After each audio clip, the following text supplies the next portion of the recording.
some transphobic attacks from some big names on the right. And Jeff, wonderful to have you with us. Could you tell us more about this harassment? What's its nature? Where's it coming from? Absolutely. Thank you for having me. So we're seeing a number of figures, media figures on the right who have, made these sort of statements.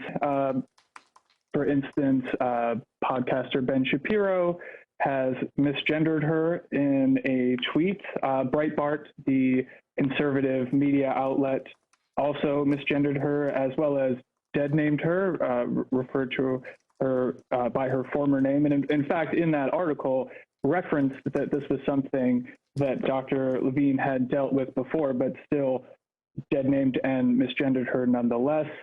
Tucker Carlson referred to her being transgender as, quote, her sexual orientation or sex life or whatever, which is not an accurate definition, as well as the attorney, a former Trump attorney, Jenna Ellis, who also misgendered her and then refused to apologize. Most notably, however, a state representative, Rep. Jeff Taylor, also posted something that was very insulting of her looks and then gave an apology, but it was an apology that was sort of a general apology that many said kind of missed the mark because it did not directly apologize to her or to the transgender community in general.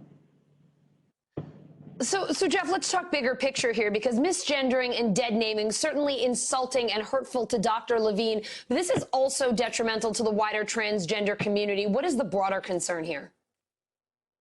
Well, we know that misgendering trans people is dangerous for their mental health. And one of the advocates that I spoke to for my article, Jillian Brandstetter, who's with the NAACP, she mentioned that there are so few trans people that are this prominent in public life, and that often when trans people see someone such as Dr. Levine treated in this way, that it can be very triggering for them as well, especially for trans youth. And they might get the impression that even if they achieve at the highest level, that these are the sort of attacks that could still be leveled against them, which is, can be very devastating.